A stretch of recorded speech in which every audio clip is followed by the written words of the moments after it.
them entireties.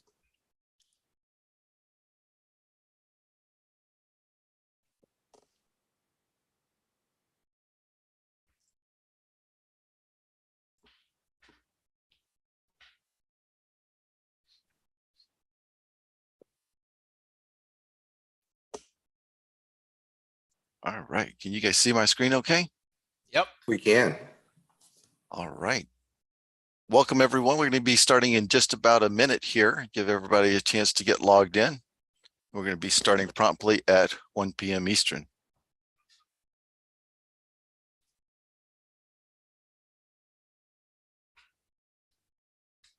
All right, 1 p.m. And we got a few more people coming in. Let's get started. Hello, everybody, and welcome to this episode of Coffee and Issues. My name is Carol Bernard, CEO. I'm going to start over. Thank you for starting the recording, somebody. Hello, everyone, and welcome to our episode of Coffee and Issues. My name is Carol Bernard, CEO and co-founder of Gavology, and I'm joined by my trusty co-host, Mr. Michael Lejeune, managing partner of RSM Federal. And thanks, Michael, for being here again today. And then we also have welcome back for our special guest, Mr. Stephen Koprince. So Stephen was with us last month, and Stephen is a faculty instructor and legal analyst here at Gavology, retired attorney, founder of Koprince, McCall and Putroff LLC. And Stephen's enjoying some retirement, but also doing some really great training and continuing to doing some blogging with us and some different appearances like the one today. So thank you for being with us, Stephen. Oh, glad to be here, Carol. Thanks for having me again. And thank you, Michael, as well. All righty. For those of you guys who are new, we're going to just quickly go over some housekeeping, and then we're going to dive into today's show. We've got a lot to get to. So we are going to have a live post-show Q&A. So for those of you guys who joined us today, I did buy some extra spaces on Zoom last month. We had like 300 people registered and realized that only 100 people could get in. So I did upgrade my Zoom account. So hopefully we get everybody in today. Also, if you are looking at this, we're also streaming it on Facebook and on our YouTube page. Oh, I'm getting a little feedback. So if somebody can mute their line. But we are also streaming this. So if you're on the streaming and you want to join us live, go to gavology.com/issues and just go ahead and register and come on to the Zoom call with us. I'm still getting some feedback. I'm not sure where that's coming from. Test. Okay. I hear you loud and clear, Carol. Okay. So you guys can join the Zoom call with us, and we're going to be able to have a Q&A at the end, and you're going to be able to ask your questions. So the website is gavology.com/issues. We are also on YouTube and Facebook. You could get the podcast on Anchor FM. And then also, I'd like to invite you guys to Gavology Nation. That's our private LinkedIn community. The best way to get there is just go to gavology.com/nation. And last but not least, I have a little link here to a special page that Michael set up for a discount to Federal Access. And I would like to have you guys go in and take a look at that and check out Federal Access.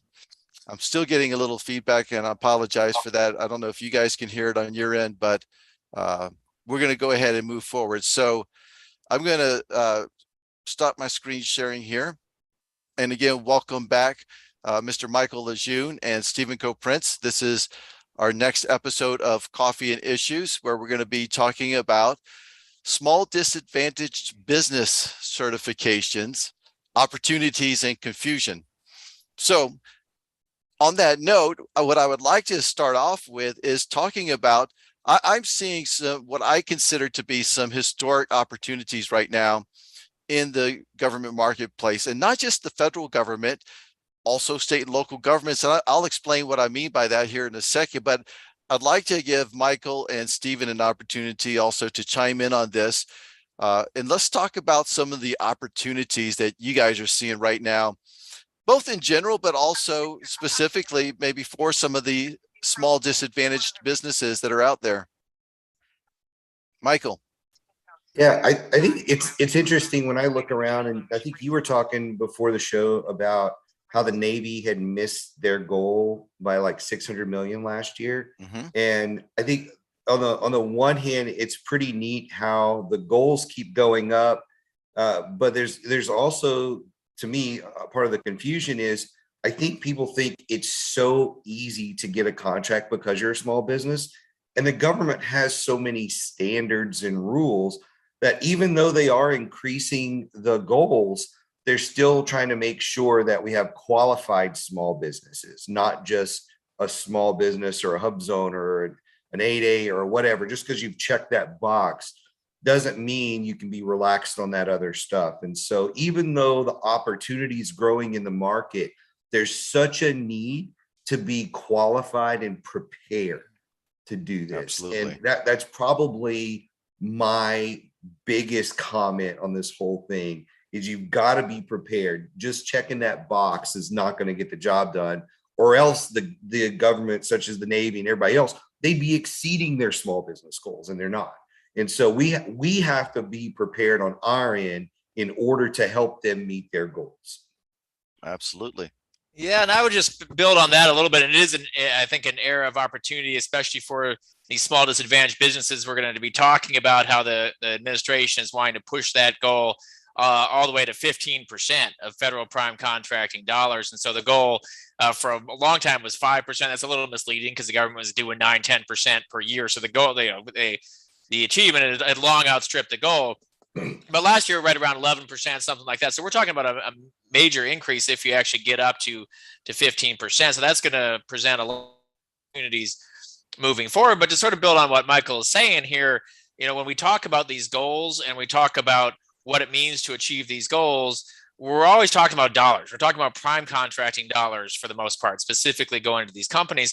And there's a second piece of that that is, not getting much attention. That is the fact that the number of small businesses in the federal marketplace continues to go down year over year, especially at DoD, but also at other agencies. And so what you have every year when you see the SBA giving the agencies A's for achieving their goals and A+ or whatever, it's because the dollars are going to these companies, but the pie is getting bigger and bigger, but it's getting divided into smaller and smaller pieces. And so I think there's a growing awareness on the part of the SBA and some in government that we can't just focus exclusively on the dollars.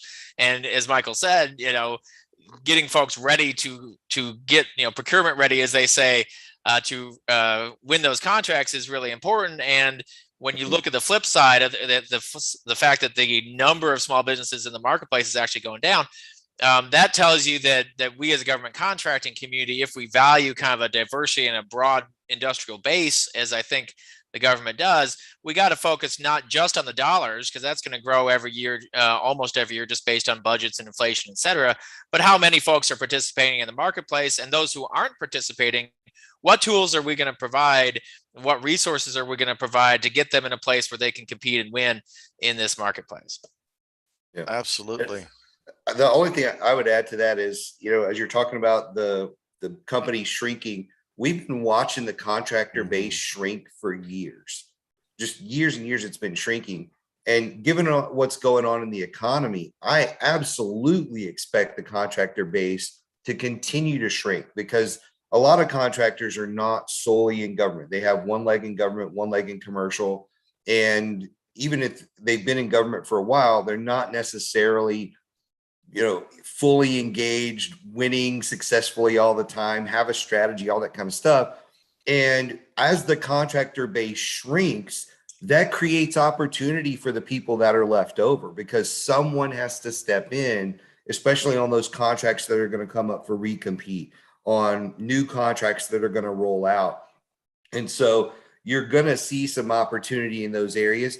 And I do see some people coming in and starting new businesses, but I don't think that rate is going to be as high right now over like probably the next 2 years-ish, probably.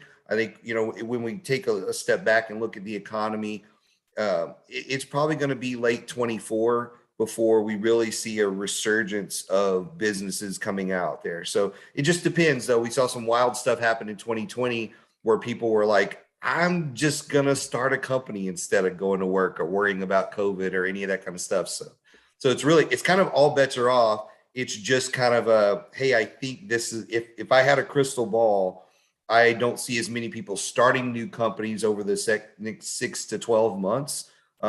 It's probably going to be closer to 18 to 24 months before people start companies. So there's just a lot of opportunity in that next 18 to 24 months for you to scoop in and get some of those contracts. Yeah, absolutely. Thanks, Michael. And one thing that I will add is that one of the big historic opportunities that I see is kind of a combination of a few things. For one, we already know that the federal government is the largest buyer of goods and services, spending about 600 billion each year now. On top of that, we saw a passage of a $1.2 trillion infrastructure bill, which we really haven't seen the effects of that just roll out just yet, but when we do see those projects, I see a lot of opportunity, and not just on the federal side, but also on the state and local side, because a lot of those dollars are going to roll down to the individual state and local agencies to fund some of their infrastructure projects. So one of the things that I'm seeing, and this is why I wanted to come on here and talk about SDB today, because a lot of people don't know what it is. If you're not in the federal marketplace and you're out at like a government contracting, maybe a city event or a state government contracting conference, and you asked the whole room to raise their hands if they knew what that certification meant, probably a few hands would go up. But in reality, there's a lot of DBE firms, MBE firms, and MBE firms and others that might qualify for this SDB certification. So I want to really talk with Michael and Stephen about what that is today, eliminate some confusion, how that relates. But I think also there's a big opportunity here, Michael and Stephen, right now. Just like you said, that the facts are the facts. One, you've got a moving target with agencies already missing their subcontracting goals for SDBs. At the same time, you've got all of this infrastructure spend and a decreasing contractor base, right? So that decreasing contractor base doesn't help the government meet some of those rising goals. And I think that there's a huge opportunity, and just like Michael said, you got to really be prepared. And I always say the 3 tenets of procurement readiness are: number 1, being business ready, number 2, being ready for the agency that you want to do business with, and then getting specifically ready for the opportunity. But I think there's a lot of opportunity right now for strong SDBs that might not even know that they're SDBs, that are not in the federal space, to come into the federal space and start participating in some of these contracts. Because I know a lot of times when some of those firms do come in, and we've seen it with some of our Govology clients, it's like when there's a well-qualified SDB and becomes an 8A firm, sometimes it goes gangbusters for those folks, because they're like, yes, come here, we need you. And so I see some opportunities there. So, but again, one of the things I see is the confusion, and people don't really know what the SDB certification even means, how that relates to other certifications like the federal 8A certification, and is there kind of something on the state and local side that's similar. So Stephen, I'm going to ask you to break it down for us and talking about, first of all, what is SDB and how does that relate to kind of all of the other certifications that are out there, both on the federal side as well as the state and local side? Yeah, and it's it is a confusing landscape out there, because you got all these terms being thrown around: SDB, 8A, MBE, DBE, all this sort of stuff. That's just on the federal level. Then you get into the state and local governments, and they have programs, a lot of them that are use similar acronyms or somewhat different, but essentially are intended to do the same sort of thing. And so, my expertise is on the federal level. I can't really speak a whole lot to state and local, because throughout the country, and even an individual city or county may have a program that looks a little bit different. So I'll just talk about that at a big picture level. On the federal side, what you really have is a system in which you have, other than the Department of Transportation, which I'll get into briefly, but not a whole lot here. You've got the SDB, which is a self-certification, stands for Small Disadvantaged Business, and that's a self-certification. And then you have 8A, and 8A is basically a certified SDB. And so we use the term all the time, and then 8A companies. But what those are small disadvantaged businesses that haven't self-certified. They've gotten the formal stamp of approval from the U.S. Small Business Administration. And that's where the rubber hits the road, because there's been this going back to the 90s, actually, there used to be contracts for self-certified SDBs, set-asides, that sort of thing. They don't exist anymore. And so the SDB self-certification, its primary value now is at the subcontracting level. And the large contractors have subcontracting goals, and those goals include a goal for SDB. And they can achieve that either by awarding contracts to 8As or to self-certified SDBs. Same thing on the prime contracting level. Government had the prime government goals. We're talking about that 15%.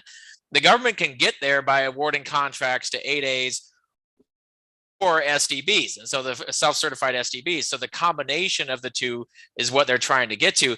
The issue really is, and the confusion comes in, like, hey, I have an SDB self-certification, they're increasing these goals. Isn't the government going to be throwing a bunch of contracts at me?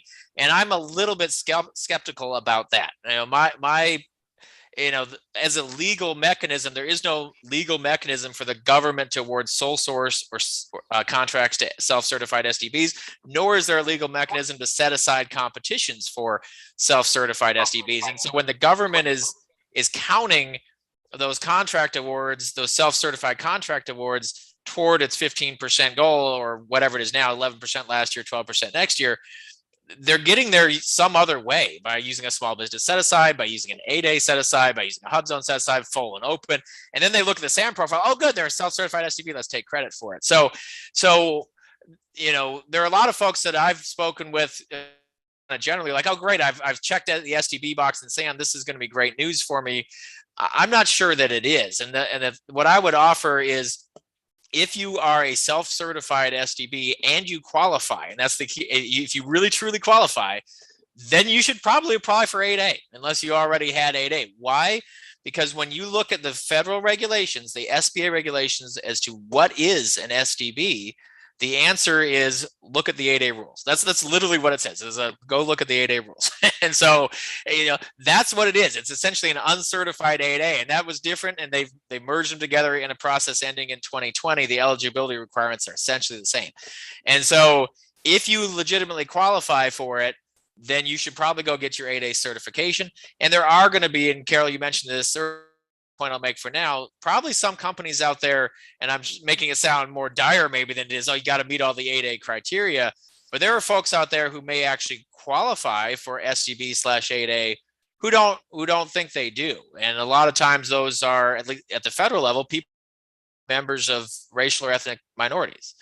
And so there's a common misconception that if I'm not a minority, I'm out, that the 8A is a minorities only program, and that's not true. Being a member of certain groups such as African American, certain Asian American, and so on, can help you meet one of the eligibility criteria called social disadvantage, but it's not mandatory. I've worked with Caucasian women, Caucasian disabled people, others who are not minorities, and helped them get their companies in. And so it is one of those things that if you're looking at this increased goal as an opportunity, potentially saying, well, there are only 4,600 or so 8A firms out there. If the government's literally going to be trying to hit 15% and using 8A more and more, maybe my company could qualify, even if I'm not a minority, or even if I thought I had too much money, and the test for income and net worth is a little bit more nuanced than folks think. So I think it's worth a second look. If you might have kind of thought, it didn't work because in my state, you have to be a minority to get the certification, maybe, but at the federal level, you don't. You just brought up another interesting thing that recently happened. I was talking to a small SDB, minority-owned business, veteran-owned business that's been doing a lot of work with the government. And I said, did you get your 8A certification? He's like, no, I think we've exceeded the standards. I was like, well, have you looked at them lately? Because they moved, right, Stephen? They kind of the economic standards for getting in kind of moved up. So people that may have looked at it at one point should probably revisit where those are now, because they could find that they do now have eligibility for the 8A certification program, which has the social and the economic component together. But besides that, I wanted to go and recap something that you mentioned. And that is, like, with all of these certifications and the goals, the reason why you get certified is because that's what gives the agencies the best chance to ensure that they're meeting their SDB goals, and it helps them, right? They could just award, they could tick the box if they make a SDB award that's like on a small business set aside, but they can't guarantee that they're going to have an SDB win when they do a small business set aside. But when they do an 8A set aside or an 8A sole source, every 8A is an SDB. So they're guaranteed to basically have an SDB that they're going to be able to tick the box to. But do you want to say something on the standards that I think they did raise, right, on some of the economic standards for 8A Yeah, so certification? it's another thing. I'm glad you mentioned that. That's happened over the last couple of years, but there are two economic standards for SDB slash 8A, because it is the same, where the SDB rules just say look at 8A. So if you don't qualify for SDB, you also don't qualify for 8A, and probably vice versa too, other than a few minor things like if you're a graduated 8A, you can't get a second term, but you could still be SDB. But yeah, there's a net worth threshold, which is 70,000, but that's an adjusted threshold. And it used to be lower than that. Now it's 750. And I've had people say, well, that puts me out of the running in and of itself. And then a few of those people, I had to sort of explain what net worth means. They think it's an asset test, and it's not an asset test. It's an assets and liabilities. It's balance sheet. And so it's your net worth. And then that 750 actually excludes the value in your primary residence, for example, excludes the equity in the business itself, and it's because your business ownership stake is worth something, and it excludes money in IRAs, 401ks as well, traditional retirement accounts. And so a lot of people, when they run they think they didn't qualify because they're either treating it as an asset test, or they don't realize those exclusions exist. They actually do qualify. SBA doesn't want to penalize you for being a good retirement saver, for example. That's not a thing they want to do. So that's one. And then there's a $350,000 average annual income test as well. And that's a pretty high standard. If you're above 3 years average, you're in one of the top income tax brackets. And even that has exceptions, such as a 1 year where you happen to get some one that made your income fluctuate for randomly. You won the lottery that year, did really well. You got a severance bonus from the job before you started your business, et cetera. So there are even exceptions on that front too. So it is the case that when we've gone through and run the numbers with some folks, we had people who, meet the definition of millionaire. They do, but they still qualify for 8A because of the way their assets are distributed. And so it is something to, some people, they know. I mean, they're way. But a lot of folks are closer than they think. And when we run the numbers, we found that, yeah, actually, you do slip below that 750. But yeah, if we can convince the SBA that bonus you got that 1 year the company was going gangbusters is a kind of a one-time event, then your income would fall below. Mm-hmm. Michael, you got anything to add? Yeah, I think just to add some clarity here, I think when you look at the SDB, there's really two main criteria, and that is the ownership, the 51%, and the social plus economic disadvantage, those two. Mm-hmm. And then when you look at the 8A, it layers a third component in the size standard. And that's where you really come up with a lot of the 8A piece. The other big thing is, like, as an SDB, that's something you're most likely going to keep. Whereas 8A is actually not a certification. It is a business development program. And I'm constantly trying to tell people, understand, just because you qualify for 8A does not mean you should go get 8A. You may not be ready for that yet. You need to have a plan. You need to make sure that you are actually winning contracts already, because the story that I get from 8As all the time is, hey, Mike, I'm in my 3rd, 4th, 5th, 7th year, and we've never won a contract with this. What do we do now? And I'm like, well, there's not a lot left to do, because you're almost done with the program, right? So that's why I'm always telling people, just because you qualify for 8A doesn't mean go get it. Make sure you have a plan. Make sure that you can see progress consistently in your business before you execute on that, because you can't stop that 9-year clock. That's the only thing about it. And so for me, those are the two distinctions. One of those, you're going to get it and keep it. The other one, you're going to get it and you're going to lose it at some point. Both really, really valuable, a lot of opportunity there, but it's understanding when to pull the trigger on that, the second one, which is that 8A, so that you can maximize that 9 years of it. Absolutely. And I'm glad you brought that point up, because I have also seen 8A companies that are like in their 9th year without a contract. And so you definitely want to have a plan. And I wanted to make mention, because we've just launched a program here at Govology. It's we call it the Federal Procurement Readiness Acceleration Program. And we have a specific program for MBE and SDB firms, a track. And part of the goal there is to help you get into a structured path of training with some support, so we can kind of get you ramped up quickly. So for example, if you know that you're business ready and you're ready to go, I'll invite you to check out the cohort. We're taking applications right now. And one of the things that we're doing is we're trying to get funding to provide scholarships for SDBs and MBE firms that are coming into this program. So we might have full scholarships, we might have none, but I do encourage you to apply.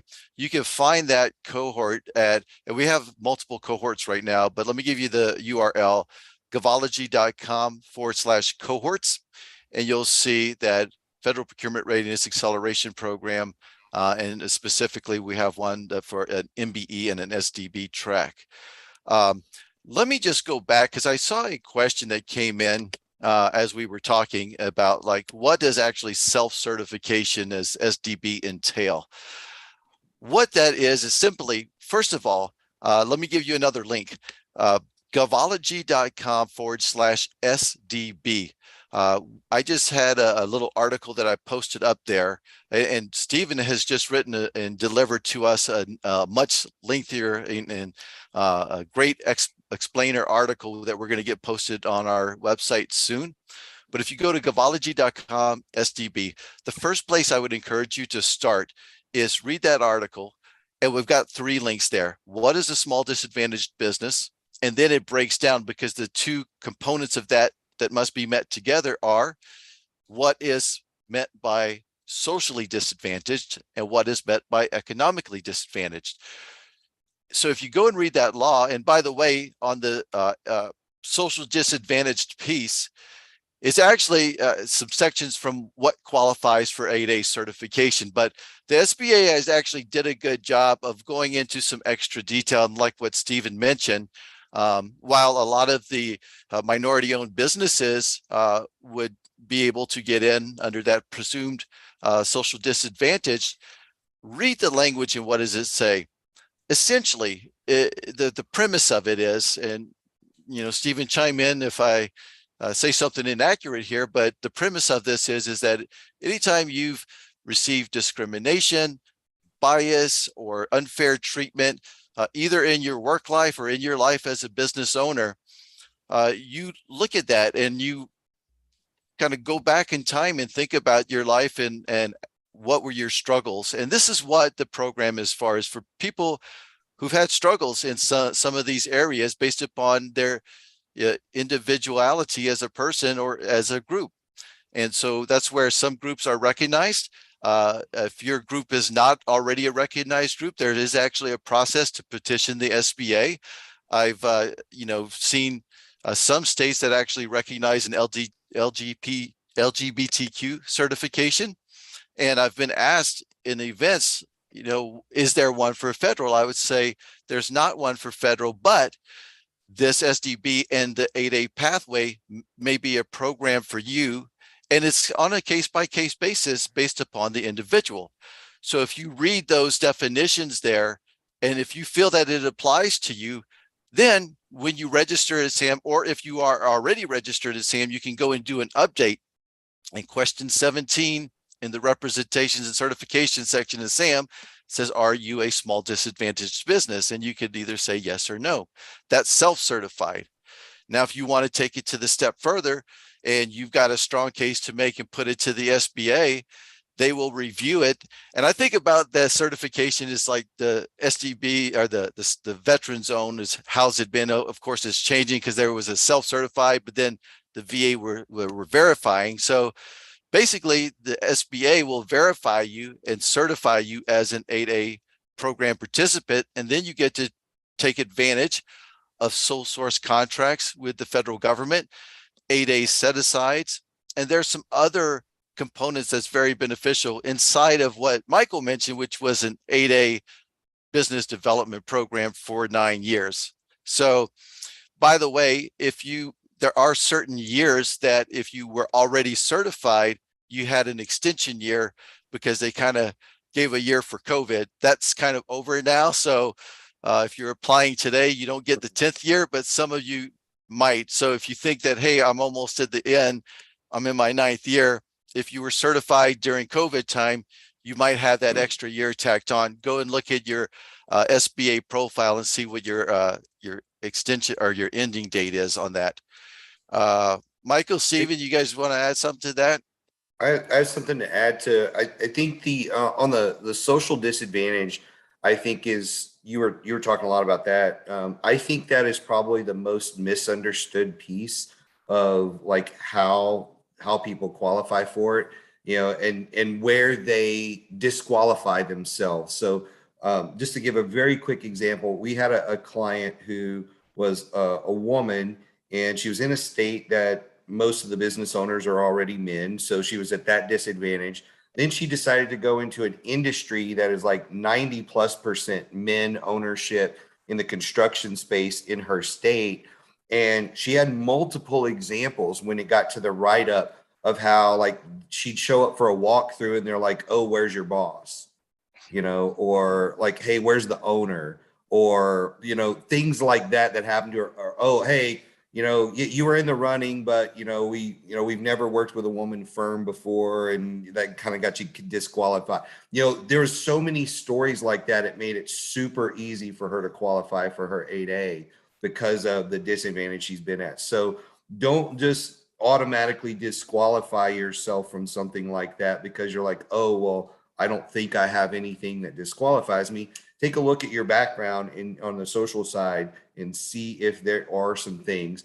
And on the flip side of that, just because you think you easily qualify for it, you're still going to have to come up with a narrative and describe that disadvantage. So you've got to kind of like go back in your life and think of, well, how was I at a social disadvantage? What are some of those examples like I just gave where we went through a walkthrough or something and something was pointed out to me, or I was excluded because of whatever? You're going to have to write up that story.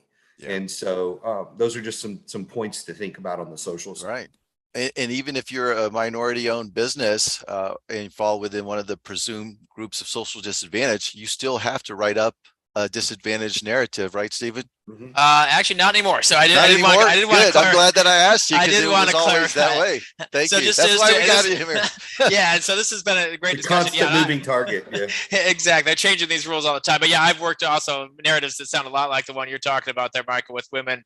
And so I do want to, for our audience, to make it clear there, really, when you're talking about 8A or SDB, and you're talking about the social disadvantage, which I agree is often the most misunderstood and often missed category. They're really two subcategories within social disadvantage. Are those who are members of groups that are presumed socially disadvantaged. And if you're a member of that group, unless SBA has reason to question that, then that's all you got to do these days is say, hey, I am, of a Black American. I am Asian American from certain countries that are listed in Asia that qualify. That's my ancestry. Now, I have had SBA reach out and say, basically prove to us that you hold yourself out to the world as Pakistani American. And so, those sorts of things. So sometimes SBA will ask for more, but that's all you need to do. You don't need to write the narrative. You say, I'm a member of this group. If SBA wants more proof, that you really hold yourself out and see yourself, and society sees you as a member of that group, they will ask as part of the application process. Now,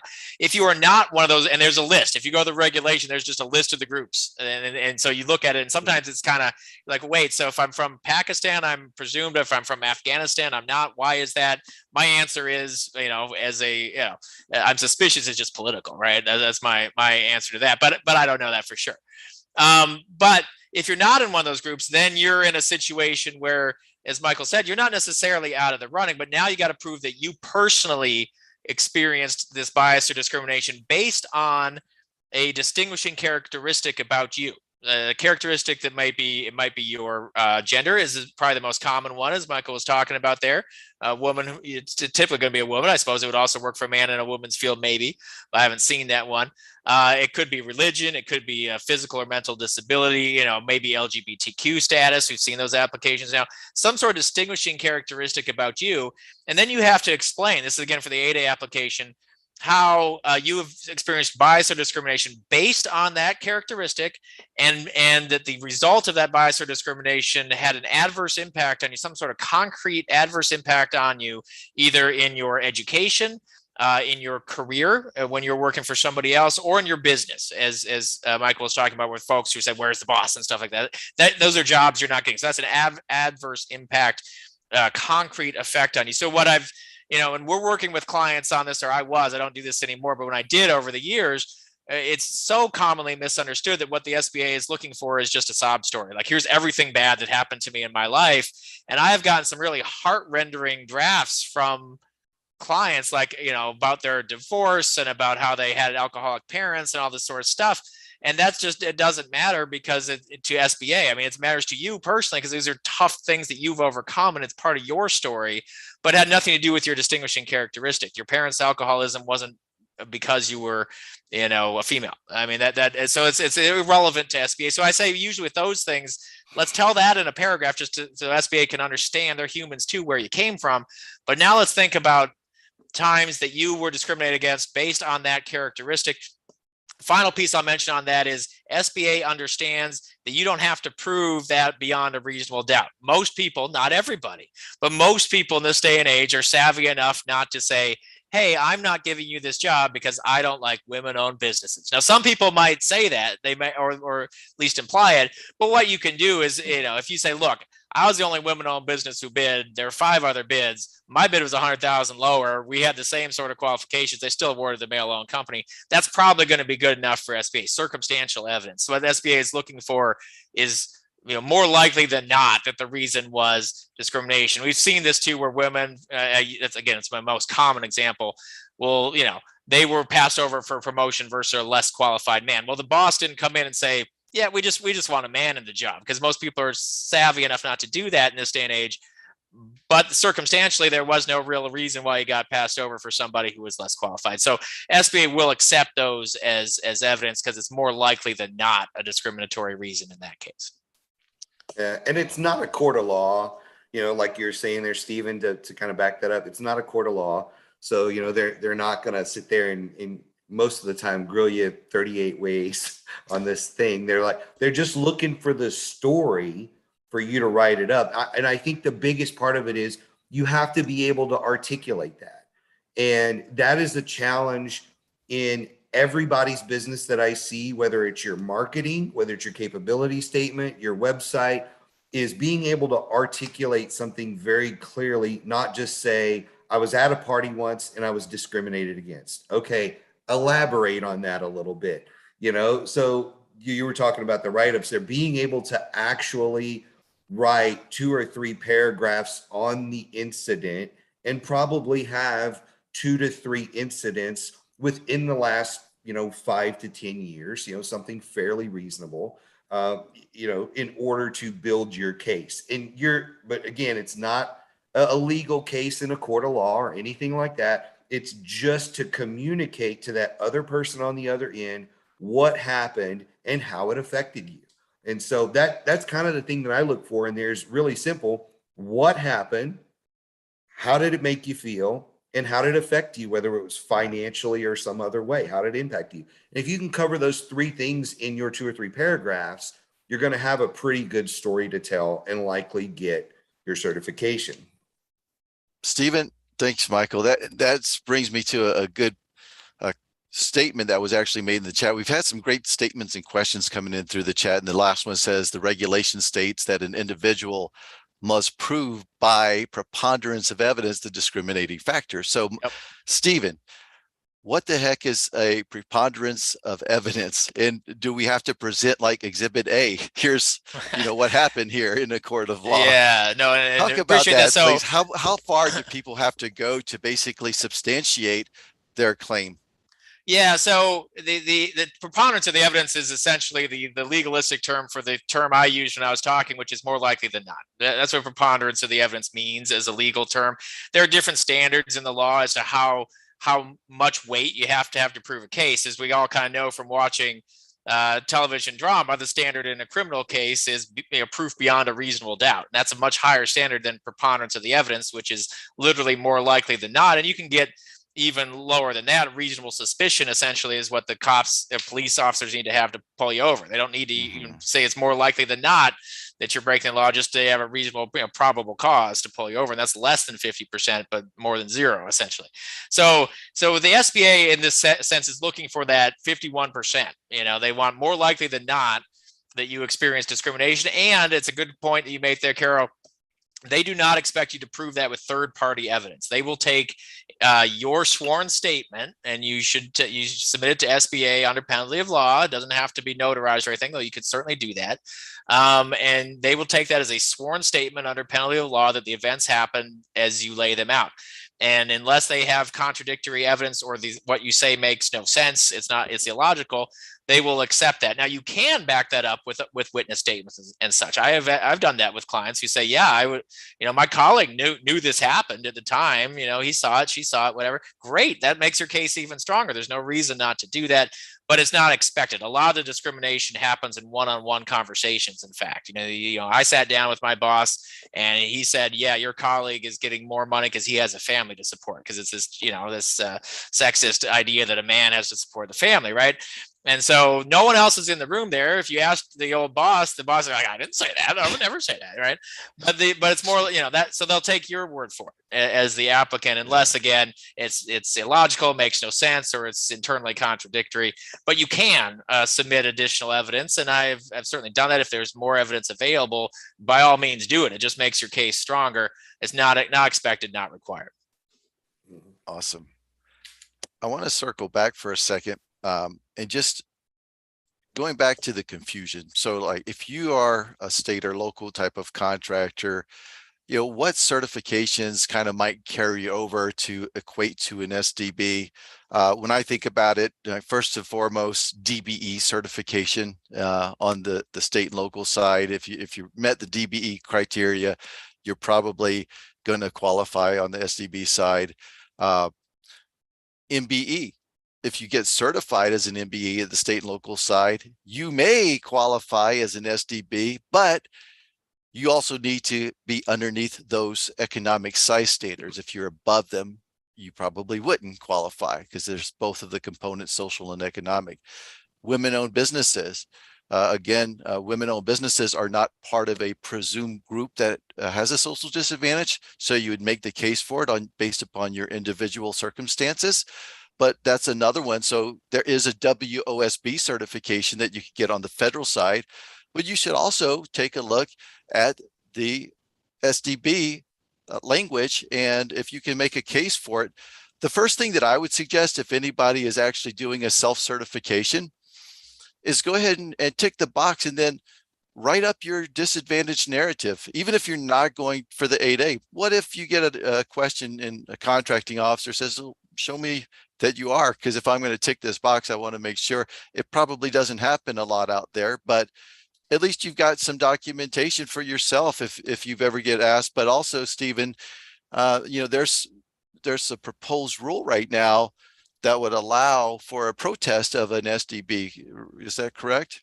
Yeah, I mean, and I think it's important to say, yeah, if you're self-certifying as STB, and Michael's right. I mean, I certainly didn't mean to say, hey, if you're eligible for 8A, you absolutely should apply now. You got to be ready for it. I've had those clients too who, are like, hey, we're in our 5th year and finally we know what to do with this 8A. So, but so if you're STB, you think you're STB, this may be a good time to get 8A, but you got to be ready to handle that 9-year period. It goes by quicker than you think.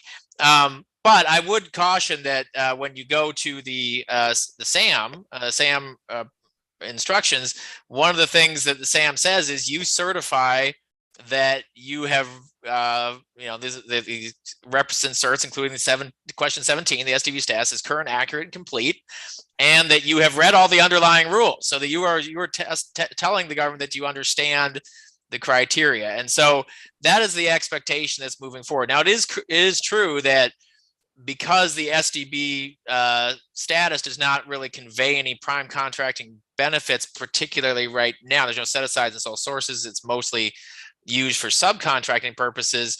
The government has not been doing a lot of enforcement on who qualifies as an SDB. I expect, pulling out my crystal ball, I think that's going to change. I think it's going to change for 2 reasons.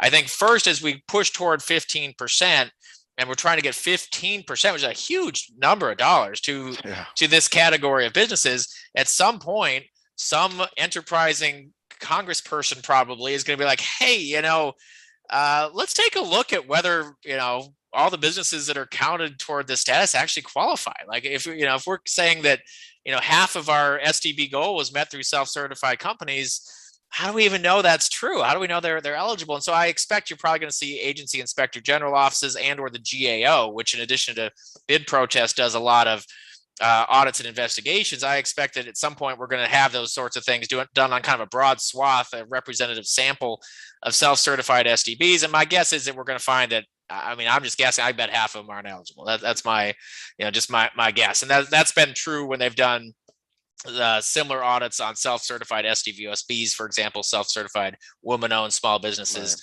back when that was a thing, and the woman-owned small business self-certification. That's just my guess. I don't know that, but I think they will find that. And of course, the businesses that are found to be non-compliant could be on the hook for various penalties.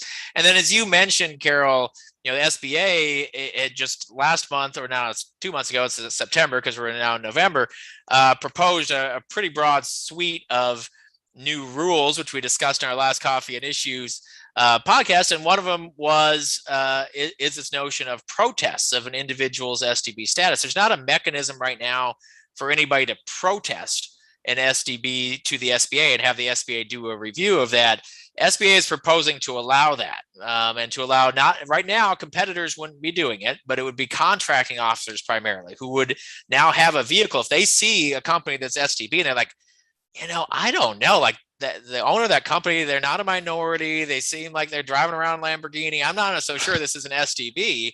They can now just, once this rule goes final, which I expect it will next year, probably spring, they'll be able to just bring that to SBA and say, SBA, can you just take a look at this company and see if they really qualify? And if you don't, again, you could be on the hook for things like False Claims Act penalties, even suspension or debarment. I mean, the government has a lot of tools at its disposal there, but it's not going to be good. And I don't want to scare anyone off, because I think if you make a good faith effort to comply, you're unlikely to be penalized all that much in a setting like this. But if you literally had no clue what the underlying rules meant, you didn't abide by the instruction to research your eligibility, you have no basis to say you're socially disadvantaged. As Carol was mentioning, well, I don't know a distinguishing characteristic. I'm really good looking, and people don't like that about me. I mean, I don't know what it. If you want to be able to answer the question if it's asked, because at some point it's going to probably be asked, and that also puts you in a position where when it is time for you to apply to 8A, whether that's right away or whether that's a few years from now, that you've already answered those questions. You have a much stronger 8A application ready to go. And that's why I had suggested, again, go to where we posted the blog, govology.com/SDB, open up those links, read the language. If you feel like you meet the criteria, write down your own social disadvantage, because it may be you a couple of years, like Michael mentioned, before you even want to apply for 8A, because it's a 9-year business development program for verified and certified SDB firms. And it's unlike the other certifications which I do encourage you to go out and get, like DBE, MBE on the state and local side, WBE, WOSB, SDVOSB. All of these certifications don't really have a time limit per se. So if you are one of those businesses, you got it, but it does have a time limit inside of the certified 8A business development program. So the other case that I would say too is just like, I think that having some documentation would help to reduce some of that fear, you know, like, because I think some people are afraid to check the box because it's like, oh, if there's an audit or if there's a protest, they're going to come after me. But I really think that there's two things that typically happen, and Stephen, and please comment on this. But, you know, one thing is that there's people that will legitimately say, I believe that I do meet this, I'm going to write up my social disadvantage.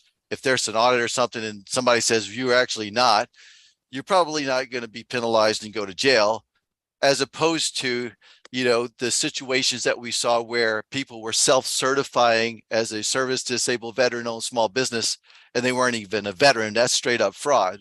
Can you talk about those two aspects to help to reduce some fear of people that might be scared of ticking the box? Yeah, absolutely. I think you hit the nail on the head there, and it's both on the legal side and just on the how's, you know, the government, SBA, or whichever agency is looking at this is, you know, reasonable about this too. And so the rule says for you know, you need to review the underlying regulations and essentially do your due diligence and believe in good faith that you qualify. I mean, and when it comes to something like a social disadvantage narrative, there's some subjectivity there. You know, there's going to be elements of subjectivity. And so you could say, look, I really think that these 3-4 incidents I had, you know, I'm a woman, or I've got this disability, or I've got this other characteristic, and these bad things happened, and I think it was a result. It could be that when you apply to 8A, the SBA is like, no, we're just not buying that. We just, you know, but it's, you know, it was reasonable. I mean, you had a reasonable basis to check that box. Reasonable minds can differ on that. And I doubt that you're going to come up with any penalties probably at all at that situation. If anything, it wouldn't be that bad because you in good faith inserted what you thought was true. And for those who are thinking on the legalistic side, False Claims Act is one of the most likely penalties that folks would face from an incorrect certification. But the False Claims Act does have what the lawyers like to call a mens rea component. That means state of mind. And so for a False Claims Act case to proceed against you, for the government to prevail on that, then the government has to show that you either knew the certification was fraudulent, or you acted in reckless disregard to the facts. And that, I think, would mean I didn't look at the rules at all. I had no idea. I just checked the box because I felt disadvantaged. You know, I'm a minority, so I checked it, even though my name's LeBron James and I'm not economically disadvantaged, right? And so if you're in that situation and you just didn't do your due diligence, you had no idea what the criteria were, that may be a False Claims Act situation because you acted in reckless disregard of the truth. But if you did your investigation and you just arrived at a result that, while reasonable, is not the same result that somebody else would have resolved, that's not a False Claims Act case because there's the state of mind component is not there. So that would take that, and that is probably the most likely sanction you would face. That takes that off the table because they have not shown that mens rea component. You mentioned subjectivity. Is it possible that when somebody turns in an 8A application and they do have to write the social disadvantage narrative to it, is there some subjectivity by the person that might be reviewing it? Could one person who is reviewing be different from the next? And then you've got the Office of Hearing and Appeals. So there's not like an end if you do get a denial on your social disadvantage, right? Yeah, there absolutely is. There's a human element to it. And I'm sure Michael would say the same when he's writing. You're doing a couple things. You're trying to hit a checklist of saying, I've got this, you know, I've got this distinguishing characteristic. I had this incident that happened. I'm going to tie it. It was bad. Here's why I think, you know, more than likely or not, it was tied to my my distinguishing characteristic. And here's the adverse effect it had on me. So you're trying to hit those bullet points in each incident, but you're also trying to tell a story because the person reading it is a human being. And you're a human being, and you're trying to tell a story that makes them feel some empathy for you as well and understand the sort of things you went through. And I can't quantify that. And I'm sure SBA would say we try to, you know, make it as objective as we possibly can.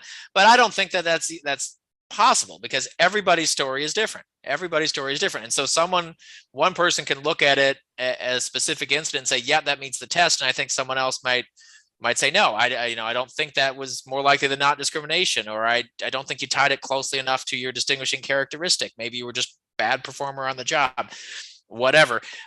Fortunately, you did mention the SBA Office of Hearings and Appeals, and that is the administrative judges within SBA who can hear appeals. If you're denied from the 8A program based on a lack of social disadvantage or some other criteria, not all reasons, but if you're denied based on SBA found you don't have social disadvantage, you can actually take that to the administrative judges and they will review it. And over the years, the judges have done a pretty good job of holding SBA's feet to the fire when it has gone a little too far in the direction of excluding people for no good reason. For example, SBA's judges have said, SBA, you can't invent hypothetical reasons why it wasn't discrimination. In other words, if the answer is, well, yeah, you said you were in this meeting and you were passed over for promotion versus a man who is not as well qualified, the SBA can't just say, yeah, but you might have been a lazy person. So that, they can't just invent stuff. And so, and then over the years, occasionally various reviewers have sort of done that. They've come up with, hypothetical reasons that have nothing to do with what you said, why, your boss might have acted a certain way, or why in Michael's example, you didn't get the contract. Well, it wasn't because you weren't a woman-owned business. It's because, some other hypothetical reason. They didn't like the car you drove up in, whatever. It doesn't matter. So the judges have done a pretty good job of holding SBA's feet to the fire. My experience, the SBA over my career, starting 16, 17 years ago, working on this up to the present, has gotten better. They've gotten more professional about their internal reviews. I think in part because they've been held to the fire, but also because of some better leadership that happened at SBA over time in that 8A program that has made it more likely that the SBA is not going to come up with ridiculous reasons to find your narrative not good enough. Yeah, thank you for that explanation. It was great. Michael, do you have any final words that you'd like to impart before we probably close it out, and then we'll go into our Q&A session? Yeah, we're actually probably running in our Q&A session here. I really have one final thought. We've talked about a lot of the legal aspects and the challenges you may face and things like that. And it all needed to be covered. It's all stuff that needed to be covered. One thing we really didn't talk a lot today about was utilizing the certification to take advantage of the contract opportunities that are out there. And I'm just going to leave you with one point today. I can't for the life of me figure out why so many companies go through the trouble to get their certification and then never speak to the Office of Small Business Utilization. So like that OSDBU is out there to be a resource for you, to help open doors for you. Any small business office is out there for you, but that one specifically is out there for you to be a resource. And it should be one of the first stops you make when you're trying to approach a new agency. They all have one. And so that should be the first stop, to get to know who those people are, to do a capabilities brief with those people. And anytime you're having challenges, copy them on emails to contracting officers when you're not getting responses and things like that. Make them do their job. And their job is to help be an advocate for you, to meet people that will eventually be awarding contracts, as well as to deal with challenges that you have. So don't feel like, hey, they're just more government and they're not helpful, so I'm not going to reach out to them. Make them do their job. Call those offices, build a relationship with them, because that, again, it's often the entry point into an agency is that OSDBU office. So, hey, that was a great something to leave off with, because that's so important. Because when you get registered at SAM or you get a certification, the contracts don't automatically start flowing into you. You got to do some work. You got to be proactive to go out there and build some relationships and go out there and get it.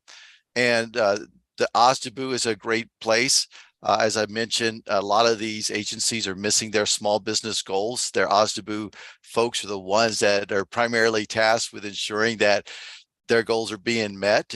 In fact, at the highest levels in DC, there's, bonuses that's tied to the SES positions, OSDBU. So they're very interested. So if you come into an OSDBU and they've just missed their goal by, millions of dollars or hundreds of millions of dollars, and you're well qualified and you're certified and all of that stuff, I think that you're going to get actually maybe an elevated level of attention that you might not have gotten 2 years ago when the goal was only at 5% and they were meeting it by, hitting 10%, So I think that there's some new opportunities there. So I'm going to leave it at that. We're almost to the top of the hour, and thank you everyone for joining us for this episode.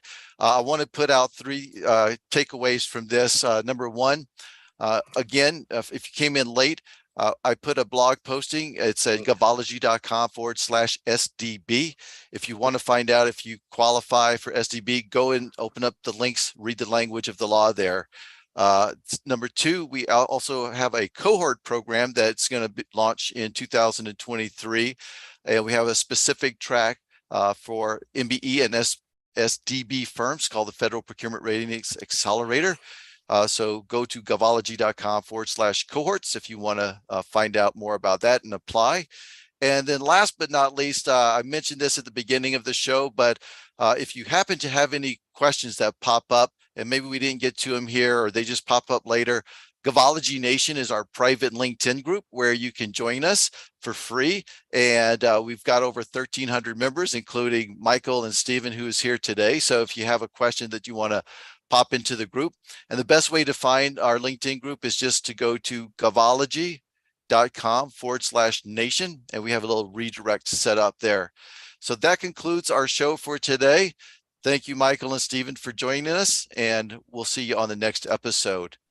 Now we're going to go into our Q&A session. And Michael and Stephen, if you need to hop off, I know we're at the top of the hour.